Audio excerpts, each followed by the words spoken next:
नमस्कार दोस्तों, स्वागत है आप सभी का। आज की वीडियो में हम सामान्य विज्ञान से रिलेटेड इंपॉर्टेंट 20 क्वेश्चन डिटेल में डिस्कशन करेंगे। यह सामान्य विज्ञान की सीरीज का पार्ट फर्स्ट है, जो कि प्रश्न नंबर 1, मानव शरीर में मांसपेशियों की संख्या कितनी होती है। दोस्तों, मानव शरीर में मांसपेशियों की संख्या कुल 639 यानी 639 होती है। ऑप्शन नंबर सी इसका ठीक हो जाएगा। दोस्तों, मानव शरीर में मांसपेशियों की संख्या 639 होती है। सबसे बड़ी मांसपेशी ग्लूटियस मैक्सिमस होती है। दोस्तों, ये कूल्हे की मांसपेशी होती है, जबकि सबसे छोटी मांसपेशी स्टेपिडियस होती है। इस क्वेश्चन से इतने इंपॉर्टेंट फैक्ट बन सकते हैं। अगर आपको वीडियो हेल्पफुल लगता है, वीडियो को लाइक, शेयर और चैनल को जरूर सब्सक्राइब करिए। नेक्स्ट क्वेश्चन नंबर 2, मानव शरीर में रक्त की मात्रा शरीर के भार का कितना प्रतिशत होता है। तो दोस्तों, मानव शरीर में रक्त की जो मात्रा होती है शरीर के भार का 7% होता है, यानी इसका ऑप्शन नंबर डी इसका ठीक हो जाएगा। दोस्तों, मानव रक्त यह तरल संयोजी उत्तक होता है। मनुष्य में रक्त जो होता है वो कुल भार का 7% होता है। बात करते हैं मनुष्य के रक्त के बारे में। दोस्तों, मनुष्य का रक्त ये इसकी प्रकृति जो होती है क्षारीय होती है, जबकि इसका जो पीएच वैल्यू होता है यानी पीएच मान 7.4 होता है। यह क्वेश्चन विभिन्न प्रतियोगी परीक्षाओं में बन चुका है कि मनुष्य के रक्त का पीएच मान कितना होता है। तो दोस्तों, मनुष्य के रक्त का पीएच मान 7.4 होता है। एक वयस्क मनुष्य में औसतन 5 से 6 लीटर रक्त होता है, जबकि स्त्रियों में पुरुषों की अपेक्षा आधा लीटर रक्त कम होता है। दोस्तों, एक टर्म मैंने यूज किया पीएच। दोस्तों, पीएच क्या होता है? दोस्तों, पीएच की फुल फॉर्म होती है पोटेंशियल ऑफ हाइड्रोजन, यानी हाइड्रोजन की क्षमता। इसकी खोज सोरेनसन महोदय ने की थी। दोस्तों, पीएच वैल्यू क्या होता है? किसी घोल की अम्लता या क्षारीयता को व्यक्त करने के लिए जिस पैमाने या जिस स्केल का प्रयोग किया जाता है उसे पीएच स्केल कहते हैं। दोस्तों, अगर पीएच स्केल 0 से लेकर 14 तक अंक होते हैं, इसमें बीच में 7 होता है। अगर 7 से कम मान हुआ तो वह प्रकृति अम्लीय होगी। यदि 7 से अधिक स्केल बढ़ता है तो वह क्षारीय होगा, जबकि जो 7 होता है वह उदासीन होता है। दोस्तों, शुद्ध जल यानी पीने योग्य पानी का जो पीएच मान होता है 7 होता है। ब्लड का 7.4 होता है। दोस्तों, इस क्वेश्चन से इतने इंपॉर्टेंट फैक्ट बन सकते हैं। नेक्स्ट क्वेश्चन प्रश्न नंबर 3, आरबीसी की संख्या किसके द्वारा ज्ञात की जाती है। तो दोस्तों, आरबीसी की संख्या हीमोसाइटोमीटर के द्वारा ज्ञात की जाती है, यानी इसका ऑप्शन नंबर इसका ठीक हो जाएगा। दोस्तों, आरबीसी को इरिथ्रोसाइट्स भी कहा जाता है। आरबीसी में केंद्रक नहीं पाया जाता है। आरबीसी का निर्माण बोन मेरो यानी अस्थि मज्जा में होता है, जबकि एक भ्रूण अवस्था में आरबीसी का जो निर्माण होता है यकृत या पीला में होता है। दोस्तों, बात करते हैं हीमोट्यून की। हीमोट्यून ये हीमोग्लोबिन में पाया जाने वाला लोह यौगिक होता है। बात करते हैं स्टेथोस्कोप की। दोस्तों, स्टेथोस्कोप जो होता है हृदय व फेफड़ों की ध्वनि सुनने में तथा रोगों के लक्षण पता करने में डॉक्टरों द्वारा इसका इस्तेमाल किया जाता है। दोस्तों, स्पिग्नोमीटर इसका प्रयोग धमनियों में बहने वाले रक्त का दाब मापने में किया जाता है। नेक्स्ट क्वेश्चन प्रश्न नंबर 4, हेपरिन नामक प्रोटीन का उत्पादन किस अंग द्वारा होता है। तो दोस्तों, हेपरिन नामक प्रोटीन का उत्पादन यकृत यानी लीवर के द्वारा होता है, यानी इसका ऑप्शन नंबर सी इसका ठीक हो जाएगा। हेपरिन नामक प्रोटीन यकृत से उत्पादित होता है। यह शरीर के अंदर रक्त को जमने से रोकता है, यानी इसका कार्य क्या होगा? शरीर के अंदर रक्त को जमने से रोकना। एक क्वेश्चन और बनता है कि रक्त का थक्का बनाने में कौन सा प्रोटीन मदद करता है। तो दोस्तों, फाइब्रोजोनन नामक प्रोटीन रक्त को थक्का बनाने में मदद करता है। नेक्स्ट क्वेश्चन प्रश्न नंबर 5, मनुष्य पित्तरस का पीएच मान कितना होता है। तो दोस्तों, मनुष्य पित्तरस का यानी बाइल जूस का पीएच मान 7.7 होता है, यानी इसका ऑप्शन नंबर सी इसका ठीक हो जाएगा। दोस्तों, पित्तरस का जो श्रवण होता है वो लीवर से होता है, जबकि इसका संग्रहण जो होता है वह पित्ताशय में होता है, यानी गाल ब्लेडर में होता है। दोस्तों, इस क्वेश्चन से रिलेटेड इंपॉर्टेंट फैक्ट डिटेल में जानते हैं। पित्ताशय जो कि गाल ब्लेडर कहलाता है, वह नाशपाती के आकार की थैली होती है। इसमें यकृत द्वारा निकला रस यानी पित्त रस का संग्रहण होता है। बाइल जूस का जो पीएच मान होता है 7.7 होता है। यह हरे रंग का क्षारीय पदार्थ होता है। दोस्तों, पित्त रस जो होता है इसमें 80% जो होता है वो वाटर होता है, जबकि पित्त वर्णक जो कि 12% होता है और 3% जो होता है अन्य पदार्थ होते हैं। दोस्तों, इसका वर्क क्या है? पित्त रस का वर्क है भोजन को क्षारीय बनाना, विटामिन के का अवशोषण करना तथा भोजन के साथ आए हानिकारक जीवाणुओं को नष्ट करना। नेक्स्ट क्वेश्चन प्रश्न नंबर 6, मनुष्य के हृदय का भार लगभग कितना होता है? तो दोस्तों मनुष्य के हृदय का भार लगभग 300 ग्राम होता है, यानी इसका ऑप्शन नंबर डी इसका ठीक हो जाएगा। दोस्तों मनुष्य का हृदय जो होता है हृदय आवरण नामक थैली में सुरक्षित रहता है। मनुष्य के हृदय का वजन 300 ग्राम होता है। मनुष्य का जो हृदय होता है 4 कोष्ठों यानी 4 सेल्स में चैम्बर में डिवाइडेड होता है। दोस्तों जो शरीर से हृदय की ओर जो रक्त आता है वो सिराओं द्वारा लाया जाता है, जबकि हृदय से शरीर की ओर जो रक्त ले जाया जाता है वो धमनियों द्वारा लिया जाता है, यानी धमनियों में शुद्ध रक्त होता है जबकि सिराओं में अशुद्ध रक्त होता है। नेक्स्ट क्वेश्चन, प्रश्न नंबर 7, पोलियो के टीके की खोज किसने की थी? दोस्तों पोलियो के टीके की खोज जॉन्स ई सॉल्क ने की थी, यानी इसका ऑप्शन नंबर 20 का ठीक हो जाएगा। दोस्तों बात करते हैं इस क्वेश्चन की ऑप्शंस की। रोंटजेन महोदय ने एक्सरे मशीन की खोज की थी, जबकि डॉक्टर क्रिश्चियन बर्नार्ड इन्होंने कृत्रिम हृदय परिवर्तन प्रणाली की खोज की थी। दोस्तों डॉक्टर डोनाल्ड रोज द्वारा मलेरिया के कीटाणुओं की खोज की गई थी।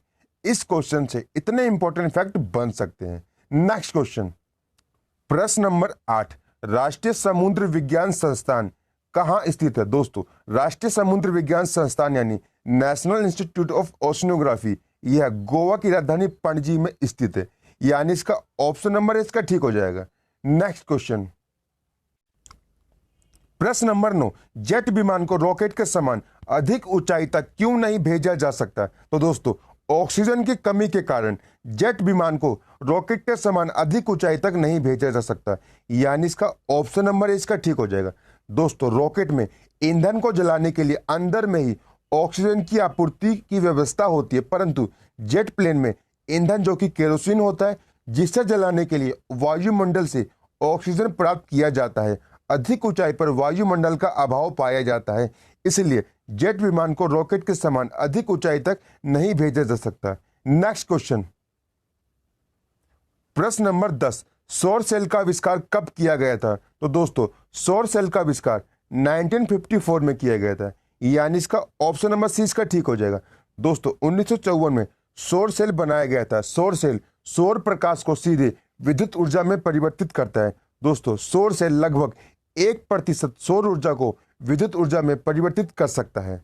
नेक्स्ट क्वेश्चन, प्रश्न नंबर 11, डाप्सन इकाई का प्रयोग किया जाता है। दोस्तों डाप्सन इकाई का प्रयोग ओजोन परत की मोटाई मापने में किया जाता है, यानी इसका ऑप्शन नंबर सी इसका ठीक हो जाएगा। दोस्तों वायुमंडल में स्थित किसी गैस की मात्रा मापने में डाप्सन इकाई का उपयोग किया जाता है, इसलिए वायुमंडल में स्थित ओजोन गैस को भी डाप्सन इकाई में मापा जाता है। बात करते हैं ओजोन गैस के बारे में। दोस्तों ओजोन गैस को O3 के रूप में डिनोट किया जाता है। दोस्तों ओजोन गैस कहाँ पाई जाती है? तो ये हमारे समताप मंडल यानी स्ट्रेटोस्फीयर में 15 से लेकर 35 किलोमीटर के बीच में ओजोन परत पाई जाती है। इसे ओजोन लेयर भी कहते हैं। दोस्तों ओजोन लेयर जो होती है सूर्य से आने वाली हानिकारक पराबैंगनी किरणों को धरती पर आने से रोकती है। दोस्तों इस क्वेश्चन से इतने इंपॉर्टेंट फैक्ट बन सकते हैं। नेक्स्ट क्वेश्चन, प्रश्न नंबर 12, महासागर में डूबी हुई वस्तुओं की स्थिति जानने के लिए निम्न में से किस यंत्र का प्रयोग किया जाता है? तो दोस्तों महासागर में डूबी हुई वस्तु की स्थिति जानने के लिए सोनार का प्रयोग किया जाता है, यानी इसका ऑप्शन नंबर सी इसका ठीक हो जाएगा। दोस्तों सोनार यानी साउंड नेविगेशन एंड रेंजिंग प्रस्रवित रंगों का उपयोग करके समुद्र के भीतर डूबी हुई वस्तु की स्थिति जानने के लिए सोनार का इस्तेमाल किया जाता है। आइए जानते हैं इस क्वेश्चन से ऑप्शन के बारे में। दोस्तों बात करते हैं ऑडियोमीटर का। ध्वनि की तीव्रता मापी जाती है इससे। गैल्वेनोमीटर के द्वारा विद्युत धारा की उपस्थिति की जांच की जाती है, जबकि फेदोमीटर का प्रयोग समुद्र की गहराई मापी जाती है। नेक्स्ट क्वेश्चन, दोस्तों अगर आपको वीडियो पसंद आती है वीडियो को लाइक शेयर और कमेंट जरूर करें। नंबर 13, दूध को मथने पर क्रीम अलग हो जाती है, इसका कारण क्या है? तो दोस्तों दूध को मथने पर क्रीम अलग हो जाना अपकेंद्रीय बल के कारण संभव है, यानी इसका ऑप्शन नंबर डी इसका ठीक हो जाएगा। दोस्तों अपकेंद्रीय बल न्यूटन के तीसरे नियम पर आधारित है। इसमें बल की दिशा जो होती है वो सेंटर से बाहर की ओर होती है, यानी केंद्र से बाहर की ओर होती है। इस नियम पर आधारित सामान्य जीवन में उदाहरण जैसे वॉशिंग मशीन का कार्य करना, दूध से मक्खन निकालना आदि सेंट्रीफ्यूगल फोर्स यानी अपकेंद्रीय बल का उदाहरण है। नेक्स्ट क्वेश्चन, प्रश्न नंबर 14, किसी उपग्रह में अंतरिक्ष यात्री द्वारा गिराया गया चम्मच निम्नलिखित में से किस स्थिति का अनुसरण करेगा? तो दोस्तों वह उपग्रह की गति का अनुसरण करेगा, यानी इसका ऑप्शन नंबर डी इसका ठीक हो जाएगा। दोस्तों किसी उपग्रह में अंतरिक्ष यात्री द्वारा गिराया गया चम्मच या कोई भी पदार्थ होगा वह उपग्रह की गति का अनुसरण करेगा, यानी इसका ऑप्शन नंबर डी इसका ठीक हो जाएगा।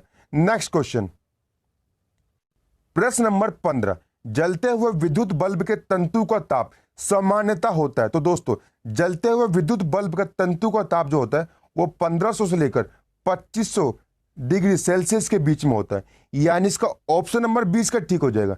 दोस्तों विद्युत बल्ब में टंगस्टन धातु का फिलामेंट का इस्तेमाल किया जाता है। इसमें विद्युत धारा प्रभावित किए जाने पर तंतु का ताप 1500 से लेकर 2500 डिग्री सेल्सियस तक हो सकता है। साधारणतः बल्ब में दी गई विद्युत ऊर्जा का 5 से 10% भाग ही प्रकाश में परिवर्तित होता है। नेक्स्ट क्वेश्चन, प्रश्न नंबर 16, नासा का अंतरिक्ष यान कैसिनी किस ग्रह के मिशन से संबंधित है? तो दोस्तों नासा का अंतरिक्ष यान कैसिनी यह शनि ग्रह से संबंधित है, यानी इसका ऑप्शन नंबर सी इसका ठीक हो जाएगा। दोस्तों कैसिनी नासा द्वारा शनि एवं उसके उपग्रह के अध्ययन हेतु प्रक्षेपित एक रोबोटिक अंतरिक्ष यान है। दोस्तों बात करते हैं नासा के बारे में। दोस्तों नासा की फुल फॉर्म है national aeronautic and space administration, इसे शॉर्ट फॉर्म में नासा कहते हैं। इसकी स्थापना 25 जुलाई 1958 में हुई थी। इसका हेडक्वार्टर वाशिंगटन डीसी यूएसए में स्थित है। दोस्तों बात करते हैं शनि के बारे में। दोस्तों सौरमंडल में सबसे अधिक उपग्रह वाला जो हमारा सैटेलाइट है वो शनि है। इससे पहले यह बृहस्पति के पास था, बट अब बृहस्पति के पास 79 नेचुरल सैटेलाइट हैं, जबकि शनि के पास 82 नेचुरल सैटेलाइट्स हैं। मुझे आशा है आपको ये सभी जानकारी हेल्पफुल होगी, इसलिए वीडियो को आपको पसंद आती है तो लाइक और वीडियो को शेयर जरूर करें। नेक्स्ट क्वेश्चन, प्रश्न नंबर 17, भौतिकी के किस शाखा में अति सूक्ष्म कणों की चाल का अध्ययन किया जाता है? तो दोस्तों भौतिकी की जिस शाखा में अति सूक्ष्म कणों की चाल का अध्ययन किया जाता है उसे क्वांटम मैकेनिज्म कहते हैं, यानी इसका ऑप्शन नंबर डी इसका ठीक हो जाएगा। दोस्तों क्वांटम मैकेनिज्म विज्ञान की वह शाखा है जिसमें अति सूक्ष्म कणों की गति तथा उनके अंतर संबंधों का अध्ययन किया जाता है। नेक्स्ट क्वेश्चन, प्रश्न नंबर 18, भारी जल का आविष्कार किसके द्वारा किया गया था? दोस्तों भारी जल का आविष्कार यूरे तथा वॉशबर्न महोदय ने 1932 में किया था, यानी इसका ऑप्शन नंबर डी इसका ठीक हो जाएगा।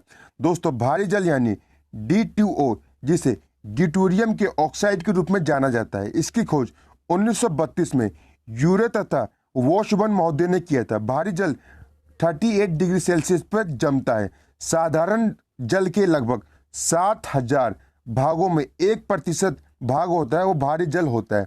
दोस्तों न्यूट्रॉन मंदक में इसका इस्तेमाल किया जाता है। नेक्स्ट क्वेश्चन नंबर 19, अल्कोहल को जब पेट्रोल में मिला दिया जाता है तो उसे क्या कहा जाता है? तो इसका सही जवाब हो जाएगा अल्कोहल और पेट्रोल जब साथ में मिल जाते हैं उसे पावर अल्कोहल कहा जाता है, यानी इसका ऑप्शन नंबर इसका ठीक हो जाएगा। दोस्तों अल्कोहल और पेट्रोल जब साथ में मिल जाते हैं वह पावर अल्कोहल कहलाते हैं। यह वैकल्पिक प्रश्न नंबर 19, अल्कोहल को जब पेट्रोल में मिला दिया जाता है तो उसे क्या कहा जाता है? इसका सही जवाब हो जाएगा अल्कोहल और पेट्रोल जब साथ में मिल जाते हैं उसे पावर अल्कोहल कहलाते हैं, यानी इसका ऑप्शन नंबर इसका ठीक हो जाएगा। दोस्तों पावर अल्कोहल यह ऊर्जा का वैकल्पिक स्रोत है। बात करते हैं अल्कोहल के बारे में। दोस्तों अल्कोहल का जो फ्रीजिंग पॉइंट होता है -115 डिग्री सेल्सियस होता है, जबकि पारा का जो फ्रीजिंग पॉइंट होता है -39 डिग्री सेल्सियस होता है। इसलिए ठंडे प्रदेशों में तापमान मापने में पारे के बदले अल्कोहल का इस्तेमाल किया जाता है। नेक्स्ट क्वेश्चन, प्रश्न नंबर 20, पराबैंगनी किरणों से पादपों की रक्षा करने वाला वर्णक यानी पिगमेंट क्या कहलाता है? तो इसका सही जवाब हो जाएगा जेंथोफिल कहलाता है, यानी इसका ऑप्शन नंबर 20 का ठीक हो जाएगा। दोस्तों जेंथोफिल पादपों को पराबैंगनी किरणों से रक्षा प्रदान करता है। दोस्तों बात करते हैं पराबैंगनी किरणें यानी अल्ट्रावायलेट रेज की। दोस्तों अल्ट्रावायलेट रेज की खोज रिटर महोदय ने की थी।